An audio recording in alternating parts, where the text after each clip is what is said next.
복과 보호와 은혜와 평강이 함께 하시기를 축원합니다.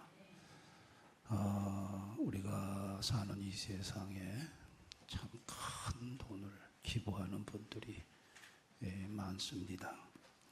전 세계에서 가장 큰 기부를 많이 한 사람이 인도의 타타 그룹의 창시자인 잼세치 타타라는 사람입니다.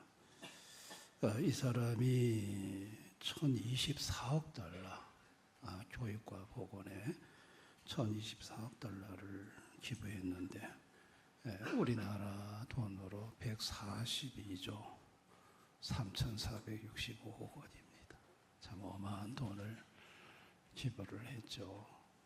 그리고 두 번째가 빌 게이츠 790억 달러, 세 번째가 워런 버핏 620억 달러, 그리고 이제 뒤로 조지 소로스, 마이크 블룸버그, 맥킨지 이런 사람들이 이렇게 큰 기부를 했습니다. 이렇게 큰 돈을 기부하는 사람들은 세계가 주목을 합니다. 그러나 참 작은 돈을 기부하는 사람들도 많습니다. 그런 사람은 세상에 그 누구도 주목하지 않습니다. 오늘 성전 안에 여인의 뜰이 있었습니다. 그 여인의 뜰이라고 하는 것은 여인도 들어갈 수 있는 뜰입니다. 남자는 물론 들어가지고 여자도 들어갈 수 있는 뜰이라 해서 여인의 뜰이라고 합니다. 저 여인의 뜰에서는 주로 기도하는 일을 했습니다. 아침 번제, 저녁 번제 시간에 맞춰서 번제를 드릴 때 들어가서 기도를 하고, 또 저곳에서는 랍비들이 율법을 강론했습니다. 예수님이 성전뜰에서 가르쳤다라고 할 때 그 성전뜰이 바로 저 여인의 뜰이었습니다. 근데 저 여인의 뜰에는 헌금함이 13개가 비치되어 있습니다. 저 헌금함의 모양이 저 이제 들어가는 입구가 나팔처럼 되어 있고 길쭉하게 되어 있어서 나팔괴라고도 부릅니다. 왜 저렇게 만들어 놨냐면 훔쳐가지 못하게 하려고. 돈을 집어넣으면 꺼낼 방법이 없습니다. 그리고 저기다가 동전을 집어넣으면 저게 내려가는 소리가 요란했습니다. 그래서 돈 많은, 헌금 많이 하는 사람들은 저기다가 동전을 쉼없이 집어넣으면 동전 내려가는 소리가 요란했고 길었고, 그래서 이제 사람들이 와, 저 사람은 헌금을 많이 하는구나, 이야, 저 사람 대단하구나, 그 사람들한테 이목을 집중받을 수 있는 것이 저 헌금함이었습니다. 그런데 가난한 여인이, 오늘 성경에 소개되는 이 가난한 가부가 저 여인의 뜰을 찾았습니다. 이 여인은 헌금할 돈이 없습니다. 갖고 있는 돈이라는 것은 2렙돈밖에 없었어요. 저게 한 렙돈이 한 데나리온, 하루 노동자 품삯의 128분의 1의 가치가 되는 돈입니다. 그러니까 2렙돈이니까 64분의 1. 오늘 같으면 하루 일당 10만 원 하면 한 1,600원 정도 되는 돈이에요. 저 2렙돈을 저기다가 이제 여인이 드리게 되는데, 이 가난한 여인의 저 2렙돈이 1,600원이 전 재산이라고 그랬어요. 생활비 전부라고 해서 오늘날 하루 시급이 내년에 10,000원이 넘어요. 1시간만 일해도 10,000원이 넘는데 저 여인은 가진 전 재산이 1,600원밖에 안 돼요. 2렙돈밖에 안 돼요. 왜 이렇게 예수님 당시에 홀로 된 여인들이 생활이 이리 어려웠냐면 경제 자립 기반이 없었어요. 홀로 된 미망인들은 남편이 죽으면 재산을 상속받지 못해요. 남편이나 아들이 재산 상속받지, 홀로 된 미망인은 재산을 상속받지 못해서 주로 친정으로 돌아가거나 시댁에 기대서 살아야 됐고, 또 홀로 돈을 벌 만한 직업이 예수님 당시에 많지가 않았어요. 그리고 사회 보호 체계가 부실했어요. 특별히 고아와 홀로 된 여인과 나그네를 율법에서는 보호하라고 하는데, 그렇게 율법은 정해졌지만 실제 현실에서는 그 율법을 해석하고 재판하는 집행자들은 서기관들이 과부의 가산을 삼켰다 했거든요. 털어먹었거든요. 그러니까 이게 참 홀로 산 여인이 이게 사회적으로 보호를 받지를 못했고, 또 법적 보호자가 없어요. 특별히 법적 투쟁을 하게 되면 남편이 나서서 그 일을 해줘야 되는데 남자가, 그 여자가 참 나서서 하기가 어려운 시대거든요. 그러다 보니까 여러분, 예수님이 한 예를 드실 때 한 과부가 재판장을 끈질기게 찾아가서 귀찮게 했다는 얘기 나오잖아요. 그렇게 푸시하지 않고는 이게 정당한 법적 절차를 통해서 보호받을 길이 없는 거예요. 그러니까 참 이 홀로 된 미망인의 삶은 너무나도 비참하고, 돈도 경제적으로도 어렵고, 사회적으로도 어떻게 살아갈 생활의 기반도 없고, 그렇다고 법적으로 보호받는 상태도 아니고, 그러니까 그야말로 절망인 거예요. 이 절망의 마음을 가지고 여인의 뜰을 찾아왔어요. 왜 찾아왔을까요?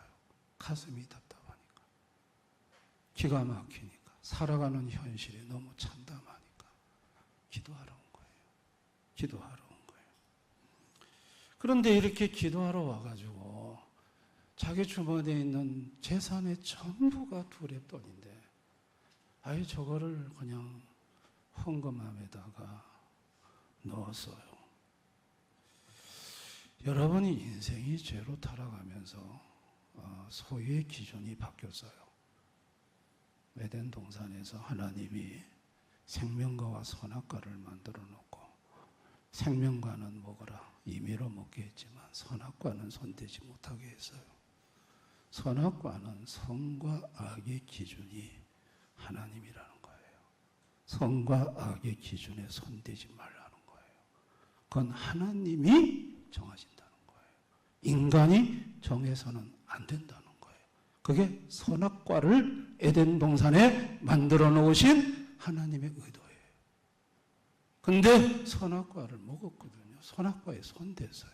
기준을 바꿔버렸어요. 모든 소유는 하나님의 거예요. 하나님 창조하셨으니까. 근데 선악과를 손댄 이후에 그 기준을 바꿔버렸어요. 모든 소유는 하나님 것이 아니고 내 것이라는 거예요. 내 것. 이 소유의 기준이 바뀌었거든요.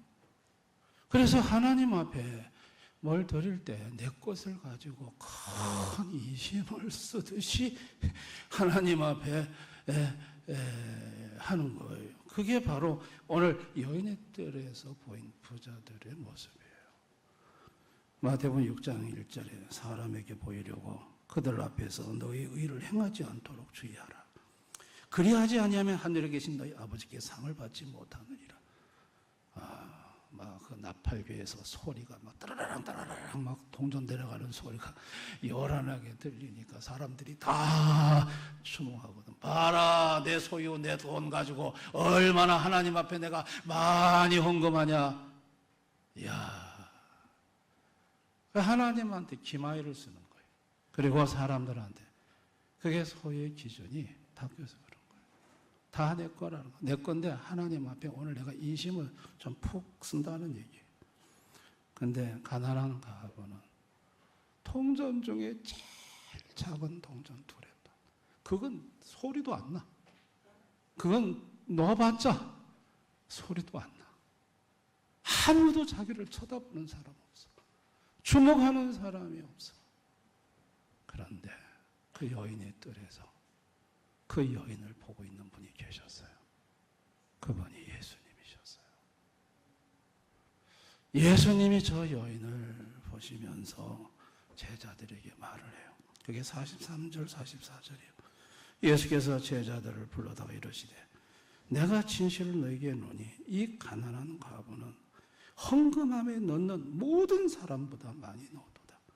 그들은 다 그 풍족한 중에서 넣었거니와 이 과부는 그 가난한 중에서 자기의 모든 소유 곧 생활비 전부를 넣느니라 하시니라. 예수님이 그 여인에게 말한 거 아니에요. 제자들에게 말한 거예요. 이 여인은 예수님이 지금 자기를 지켜보는데 가장 여기에서 헌금을 가장 많이 했다는 것을 이 여인은 몰라요. 예수님은 제자들에게 이 여인은 여기 오늘 부자들 여기 성전에 와서 헌금한 모든 사람 헌금보다도 이 여인의 헌금이 많다고 말씀을 하셨어요. 예수님이 어떤 분이실까요? 예수님이 도대체 어떤 분이길래 이런 말씀을 하실까요? 우리가 섬기는 예수님은 전지하신 하나님이에요. 보세요. 이 여인의 생활비라는 걸 아셨어요. 이 여인의 모든 소유, 전부라는 걸 알았어요. 부자들은 풍족한 중에 얼마를 드렸지만 이 여인은 자기 가진 전부를 드렸다고 했어요. 그걸 어떻게 알아요? 주머니 사정을 어떻게 알아요? 사람은요, 주머니 사정 잘 몰라요. 부유하게 보인 사람도 가난한 사람이 있고, 가난하게 보이는 사람도 부유한 사람이 있거든요. 근데 전지하신 예수님은 정확하게 아시는 거예요. 이게 생활비였다는 거. 그리고 이게 가진 전부였다는 거. 그거를 예수님은 다 알고 계시던 거예요. 그걸 알고 계신다는 거는 그분이 전지하신 분이라는 거예요. 그리고 예수님은 전능하신 하나님이에요. 이 생활비 전부를 다 드리고 나면 이 여인 어떻게 살지? 저는 이 본문 읽을 때마다 이 걱정. 아니 생활비를 다 드리고 나면 전부 다 드리고 나면 뭐 먹고 살아?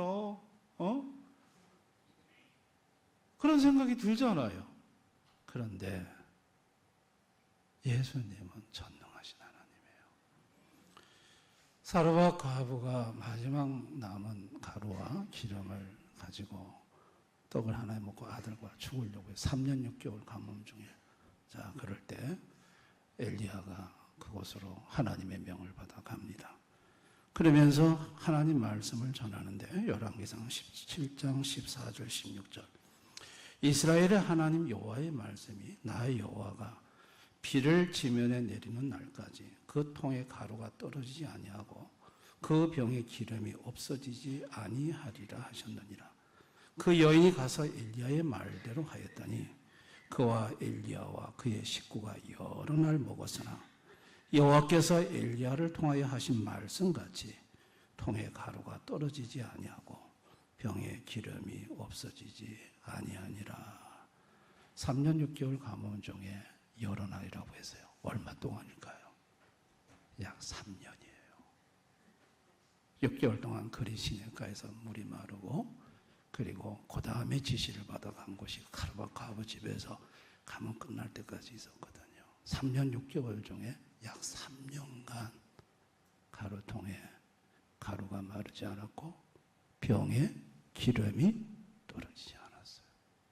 이거는요, 전능하신 하나님 외에는 이렇게 할 수가 없어요. 아멘. 전능하신 분만이 이렇게 하실 수가 있어요. 생활비도 하시고 얼마인지도 하시고 그리고 전지하시고 전능하신 그 하나님. 그 하나님이 지금 어디 와 계셔요? 여인의 뜰에 와서 인간의 몸을 입고 와서 이 가장 가난한 가부가 그 둘의 돈을 아무도 보지 않는 그 헌금함 나팔귀에다가 소리도 나지 않는 거기다가 집어넣는 걸 보고 계시면서 그분의 전제하심은 저것이 저 여인의 모든 소유였다. 생활비 전부였다. 44절에 모든 전부, 저게 전부라고 말씀하셨어요. 여러분, 이게 말이 안 되잖아요. 액수로 가장 작은 돈 두 동전 1600원이 아니 그날 성전에서 부자들이 여러 부자들이 엄청난 돈을 헌금을 했는데 어떻게 액수로 그것보다 많다고 할 수 있어요? 절대 안 많아요. 그런데 그 모든 헌금을 합한 것보다 더 많다고 말씀을 하세요. 예수님은 지금 뭘 보고 계실까요?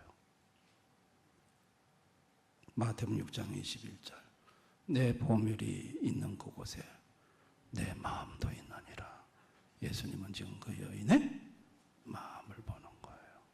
그 여인의 마음에 뭘 볼까요? 믿음을 보는 거예요. 이 여인은 가진 모든 것을 하나님께 드리면서 자신의 모든 것을 맡긴 거예요.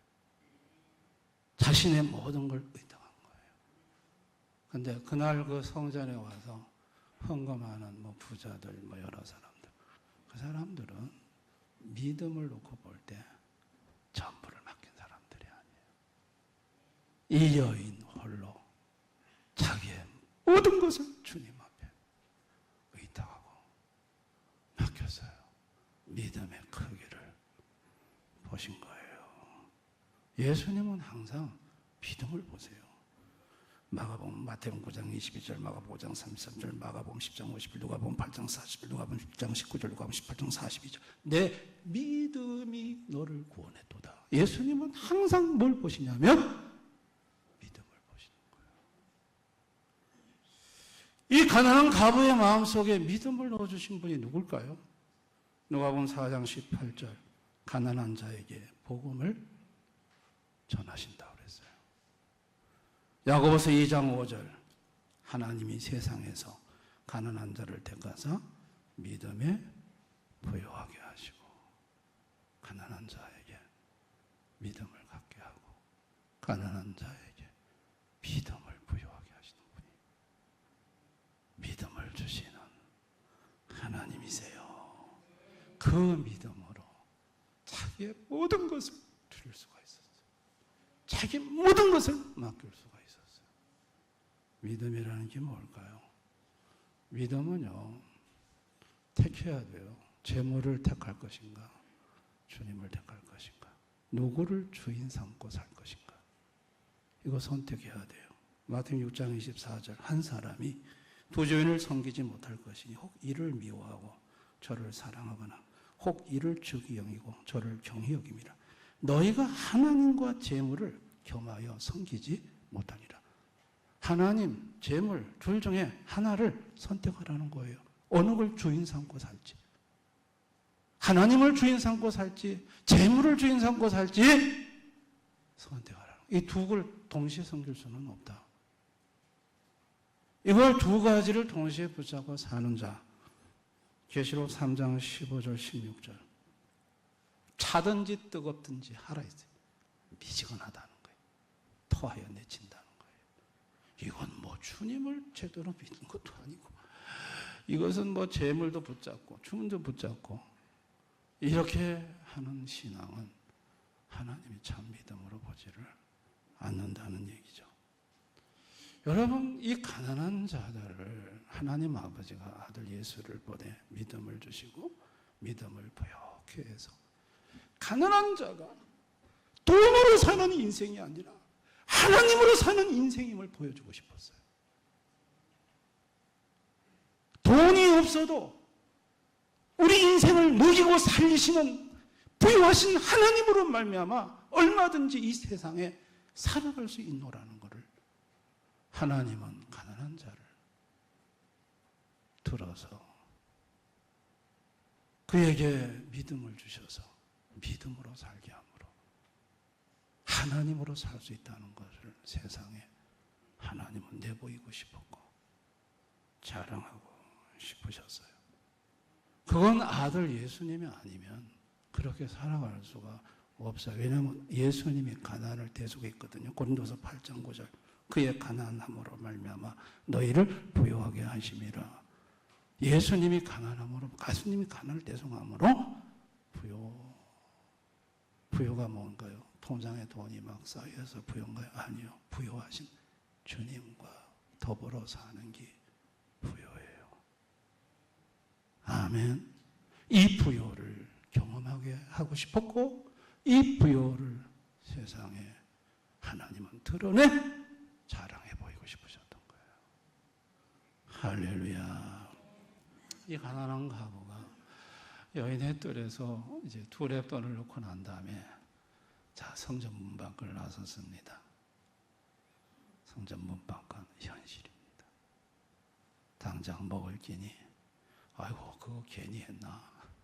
그거 있었으면 그래도 뭐 조금이라도 살 수 있을 텐데 1,600원어치 뭘 좀 사서 한 끼라도 해결할 수 있었을 텐데 그런 생각. 막상 현실에 부닥들었을 때 다시 가슴이 염려와 걱정이 이 여인을 덮었으리라고 저는 봅니다. 그런데 이 여인이, 자, 성경에 이후에는 기록이 안 돼 있지만 이 여인이 그렇게 다 드리고 나가서 굶어 죽었을까요? 만약에 이 여인이 하나님 앞에 생활비 전부를 드리고 굶어 죽었다면 성경은 사기입니다. 하나님은 없는 겁니다. 이 여인의 성전 밖의 삶에 성경은 기록이 없지만 그러나 기독교 역사 속에서 제2의 과부, 제3의 과부, 수많은 홀로 된 인생들이 하나님을 의지하고 하나님께 전부 맡기고 살아본 결과 하나님이 그 인생을 책임지시고 부유하게 하셨다는 간증이 수두룩하게 쏟아지고 있어요. 할렐루야. 이 가난한 과부는 성전 밖에 나와서 주님의 전지하심에 놀랐을 거예요. 아이고, 어떻게 주님 하셨지? 아이고, 어떻게 내가 없는 거 하셨지? 어떻게 내 집에 쌀 떨어진 거 아셨지? 그리고 갑자기 누군가가 쌀을 메고 와서 집 앞에 턱 놓을 때 아이고, 주님 이거 어떻게 저 사람의 마음을 감동시켜 쌀을 갖다 주시지? 예? 어떤 데는 필요한 돈을 갖다 주는 사람도 있어요. 여러분, 그와 같은 체험이 이 여인에게 저는 분명히 있었으리라 봅니다. 이 여인은 무엇을 먹을까 입을까 마실까 염려하지 않고 오직 그의 나라와 의를 구하며 살다가 영원히 줄이지 않고 영원히 부유한 천국에 가서 주님을 만났을 것입니다. 예수님께서 그때 너 여인의 뜰에서 두 렙돈을 넣을 때 내가 기뻤다. 네가 전부를 나한테 바쳤다 하며 주님이 그 여인을 칭찬했으리라 봅니다. 그럴 때 주님이 주신 믿음 때문에 제가 주님께 드렸습니다 라고 했을 거라고 저는 봅니다. 오늘 사람들은요, 하나님 모르는 인생들은 전부 재물을 주인 삼고 삽니다. 근데 돈이 해결할 수 없는 일이 많다는 거 아십니까? 여러분, 애플의 공동 창업자인 스티븐 잡스, 저 사람 억만장자예요.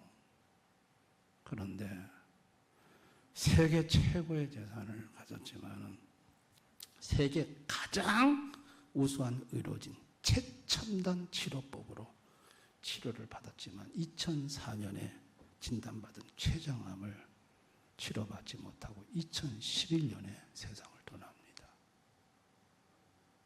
이야, 엄청난 돈이 생명은 조금 연장했을지 모르지만 결국은 죽음을 막지 못해서요.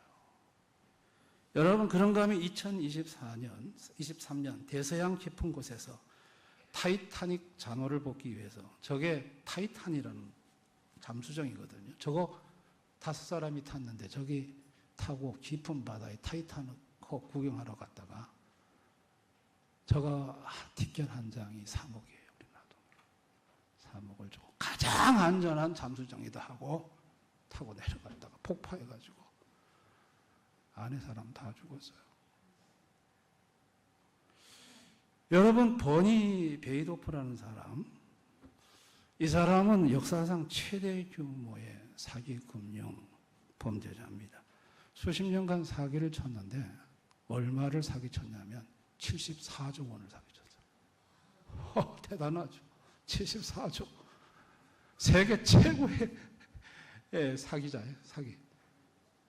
그런데 엄청난 재산을 가지고 마음껏 누리며 살았는데 2009년에 체포돼서 150년형 선고받았고 가진 모든 73조 다 몰수당했고 감옥에서 죽었습니다. 여러분, 재물이 최고의 의술, 재물이 최고의 안전, 재물이 최고의 법률로부터 나를 지켜주는 방어막, 전부 다 환상이라는 거예요. 그렇지가 않다는 거예요. 재물을 붙들고 살지만, 재물을 주인처럼 모시고 살지만 언젠가 그 재물이 빠이빠이 합니다. 잘 가, 지옥으로 잘 가. 그러면서 비웃고 돌아섭니다. 아멘. 성도는 누굽니까? 성도는 재물을 주인으로 삼고 사는 자가 아니라 부여하신, 전지하신 예수님, 전능하신 예수님을 주인으로 삼고 사는 사람입니다. 성도도 과부에 두렵던 저처럼 가진 게 정말 동전밖에 없는 극한 가난 속에 성도도 처할 때가 있어요. 경제적으로 막다른 골목에 절망할 수밖에 없는 그런 상황에 처할 때가 있어요. 여러분, 그럴 때 전지하신 주님이 내 주머니 사정을 알고 계시다는 거, 내 생활비가 없다는 거 알고 계시고, 내 집에 쌀이 떨어졌다는 것도 알고 계시고, 야, 주님이 이거 어떻게 하셨지?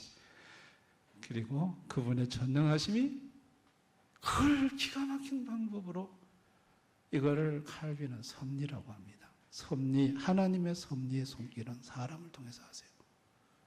사람을 통해 가지고 배후에서 하나님이 섭리를 하시는데, 쌀이 떨어지면 쌀을 갖다가 주시고, 여러분 돈이 떨어지면 돈도 갖다 주시고, 이런 체험을 한단 말이죠. 아멘.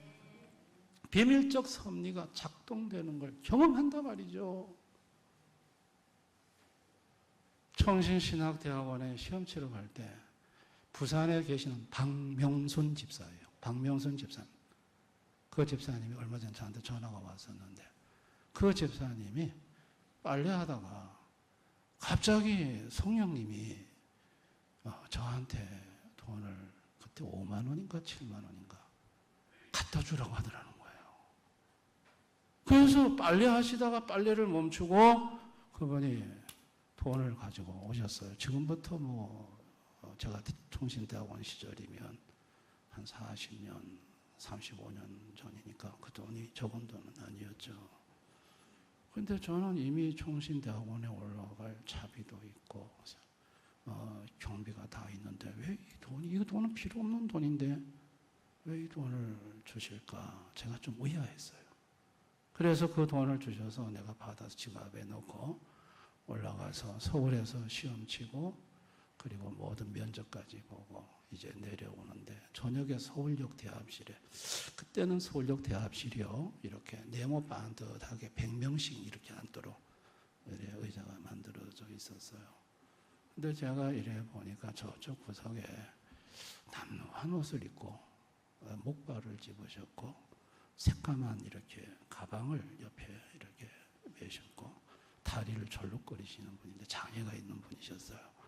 근데 그분이 눈에 들어왔는데, 그분이 구석에서 뭔가를 기도를 막 하다가, 기도가 마치고 난 다음에 우리 앞에, 바로 내 앞에 와서 한 100여 명 앉아 있는데 주 예수를 믿으라 복음을 전하는데 난 깜짝 놀랐어요. 이분이 막 쩔룩쩔룩 하면서 그냥 막 그 있는 사람들에게 예수 믿으라 막 복음을 전하는데,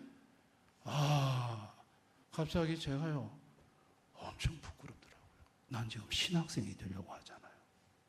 목사가 되려는 사람이에요. 그런데 나는 왜 이렇게 이 벙어리가 돼가지고 예수 믿으란 말을 못하는데, 어찌 이 사람은 이렇게 이 많은 사람들 앞에서 예수 믿으라고 하는지 너무 존경스럽고, 내가 저분한테 좀 비결을 물어봐야 되겠다. 그 저분이 복음 다 끝나고 나자마자 여기 좀 잠깐 앞에 앉으시라고 앉았어요. 그랬더니 그 복음 듣던 중에 한 여자분이 따끈한 차를 한 잔 자동차 방에서 뽑아서 갖다 주더라고요.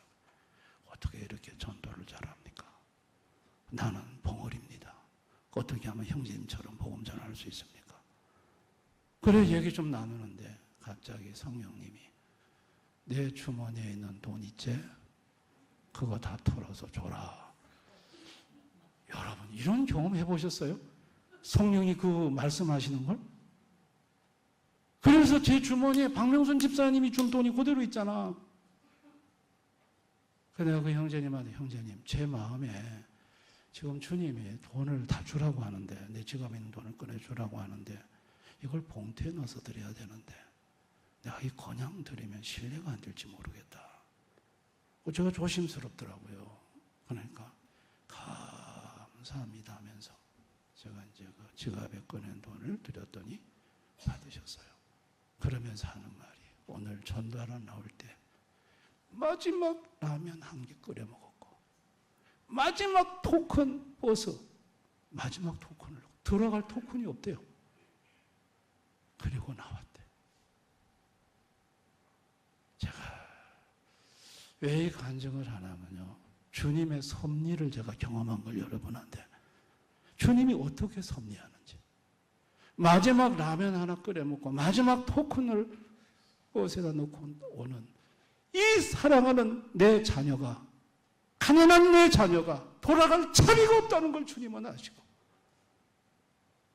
저에게 박명순 집사 빨리 하다가 그 마음을 감동시켜 돈 갖다 주게 해.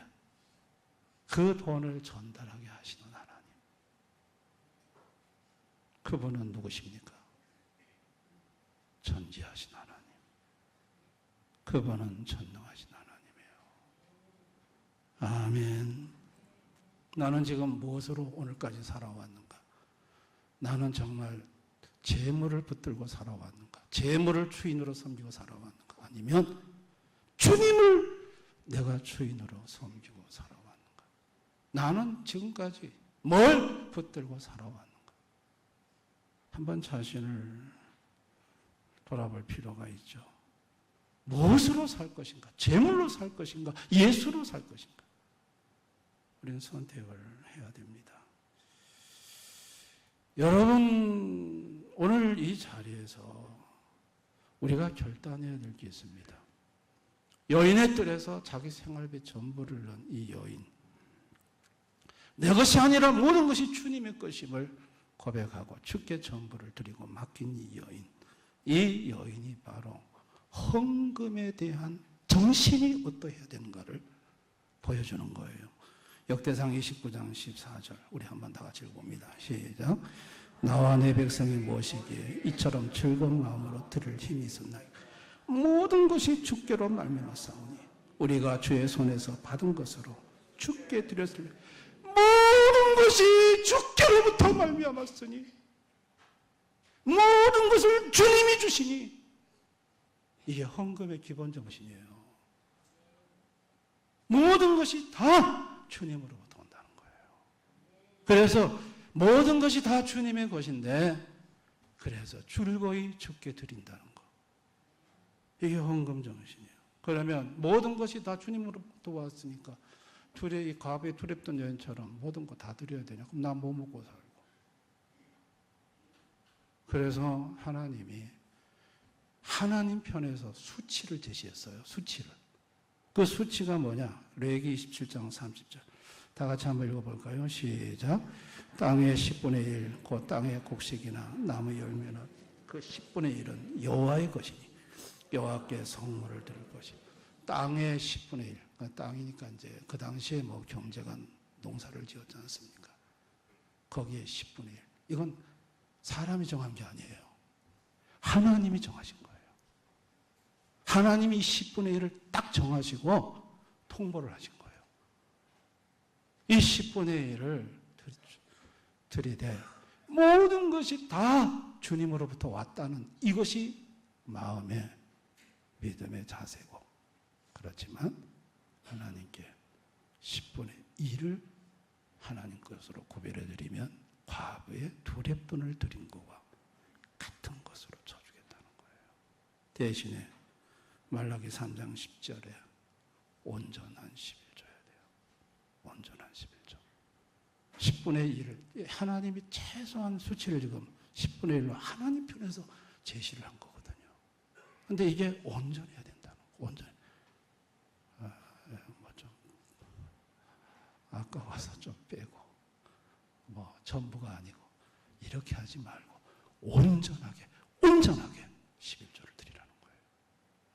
그러면, 전지하신 주님이, 전능하신 주님이, 하늘을 열고, 쌓을 것이 없도록 역사를 하시겠다는 거죠.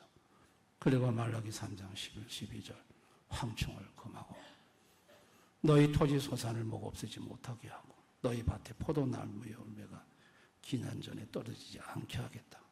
그 너희 땅이 아름다워짐으로 모든 이방인들이 너희를 복되다 하리라. 만군의 여호와의 말이니라. 아름답게 해주겠다는 거예요. 그래서 예수 안 믿는 사람들이 보면 복받았다, 그 소리 듣게 해주겠다는 거예요. 아멘. 그러니까 우리가 헌금 설교를 안 하는 목사는 교인을 사랑하는 목사가 아니라고 하더라고요. 교인들을 정말 축복받기를 원한다면 헌금 설교를 하는 목사가 되어야 한다고 목사님들이, 유명한 목사님이 그런 얘기를 하시더라고요. 여러분, 오늘 이 가부에 두렸던 모든 것은 다 주님의 것입니다. 아멘. 내 모든 것을 다 드려야 돼요. 그런데 하나님께서 제시한 수치가 10분의 1이야. 그거 빼먹지 말고, 그거 찌부통하게 드리지 말고 온전하게 한번 해봐라는 거예요. 그래야면 전지하신 주님이 네 주머니에 생활비가 얼마 남았는지, 지금 네가 뭐가 필요한지 그걸 다 아시는 전지하신 주님이 그분의 전능한 능력으로 책임을 지신다는 거예요. 아멘. 전 우리 대연교회 성도님들이 부유하기를 원해요. 가난한 성도가 없기를 원해요. 아멘. 필요한 것마다, 생활비 필요한 것마다 하나님이 다 채워주시는 걸 경험하고 간증거리가 쏟아지기를 원해요. 그걸 하나님이 해주시겠다는 거예요. 그리고 그 방법도 가르쳐 주시거든요. 그리고 어떻게 하나님 배후에서 섭리하시는지도 주님이 보여주시거든요. 여러분, 우리 가부에 두렵던 주님 앞에 이 여인처럼 모든 걸 맡기십시다. 돈 붙잡고 살지 맙시다. 부여하신 주님 붙들고 사십시다. 가난하십니까? 아무것도 없습니까? 그때 믿음이 가장 부유할 때입니다. 돈으로 사는 게 아니라 예수님으로 산다는 걸 경험할 수 있기를 바랍니다. 주님이 여러분과 함께 하십니다. 그때가 가장 부유할 때입니다. 할렐루야. 전 우리 대연의 모든 성도님들이 믿음으로 주님 붙잡고 살아서 참 부여를 누리며 살기를, 모두 가난해서 자유를 얻어 풍성하고 아름다운 복을 받아 누리며 살기를 주님의 이름으로 축원합니다. 기도하겠습니다. 오늘 말씀을 생각하면서 주님은 뭘 보시느냐? 부자들이 많은 헌금의 액수를 보지 않았습니다. 마음을 보셨습니다. 믿음을 보셨습니다. 모든 것이 다 주님으로부터 온 것임을 인정하고 모든 것을 주께 드린다는 마음, 그게 헌금의 자세였습니다. 그런 마음으로 드렸던 한 가난한 여인을 우리에게 모델로 제시하셨습니다. 그리고 우리에게 최소한의 수치를 제시하셨습니다. 그게 10분의 1입니다. 온전한 10분의 1입니다. 그렇게 할 때 전지하신 주님, 전능하신 주님이 섭리하시겠다고 합니다. 도와주시겠다고 합니다. 풍성하게 해주시겠다고 합니다. 황충도 막아주시고 기한전에 떨어지지 않게 하시겠다고 합니다. 믿지 않는 자들이 볼 때 복받은 자라고 소리 듣게 해주시겠답니다. 오늘 이 말씀 우리가 마음에 담고 우리는 오늘 선택해야 됩니다. 재물 붙들고 살지, 예수님 붙들고 부유하게 주님과 함께 살지, 주님한테 고백하고 우리가 지혜로운 결단을 내릴 수 있기를 바랍니다. 우리 한번 이 시간 말씀을 생각하면서 다 같이 통성으로 간절히 기도하겠습니다. 아버지 하나님 감사합니다. 아버지 하나님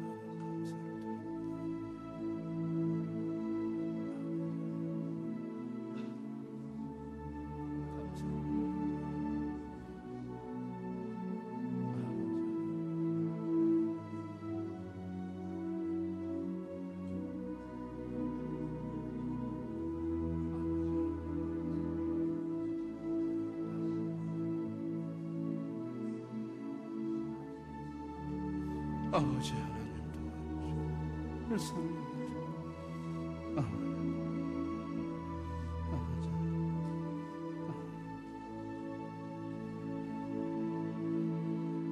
아버지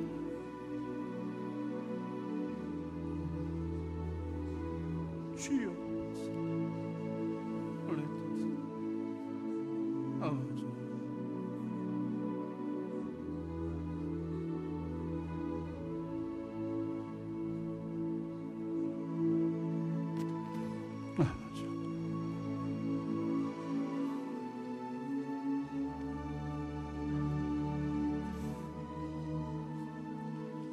아버지, 우리 중에 오늘 여인의 뜰에서 두 렙돈을 가지고 현실의 상황 속에 절망하며 기도하며 자신의 전부를 믿음으로 드렸던 이 여인과 같은 형편의 성도들이 우리 중에 있습니까? 주여, 이 과부의 생활비가 얼마인지 아셨던 주님, 사르밧 과부 집의 마지막 양식이 얼마인지도 아셨던 주님, 그분의 전능하심으로 넉넉하게 살아갈 수 있도록 해주신 것을 우리는 봅니다.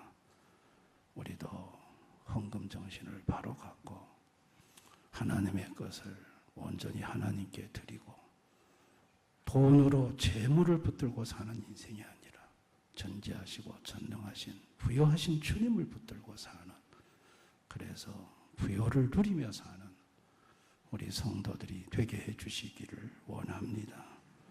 몸이 아픈 성도들이 있습니다. 치료해 주시옵소서. 자녀들 때문에 근심 걱정하는 가정이 있습니다. 자녀들의 앞길을 열어주시기를 원합니다. 마음에 걱정 근심이 가득 차서 고뇌 속에 신음하는 성도가 있습니다. 주님, 그 마음을 위로해 주시고 평안을 주시기를 원합니다. 미래의 불확실, 앞날을 어떻게 살아갈지 막막한 성도들이 있습니다. 주님이 길이 되어 주시옵소서. 길을 열어 주시옵소서. 기업이 불황 속에서 뻗어나가지 못하고 주저앉고 있는 성도들이 있습니다. 기업의 살 길을 열어주시기를 원합니다. 직장 속에 형통함을 주시옵소서. 우리 교회가 정말 하나님의 것을 온전히 드려 부요함을 누리는 성도들이 되게 해 주시옵소서. 김천을 축복하시고 구원파 이단을 주님께서 쫓아내 주시고 불신 영혼들 구원받게 하여 주시옵소서. 선교사님과 형제 교회들 돌봐주시고 이 나라를 눈동자같이 보호해 주시기를 원합니다. 주여, 저 북한이 무너지면 저희 교회가 북한 선교회의 귀한 도구로 사용되어질 수 있도록 지금부터 준비할 수 있게 하시고 주님 우리 교회를 사용하여 주시기를 원합니다. 감사드리옵고 예수님 이름으로 기도드리옵나이다. 아멘.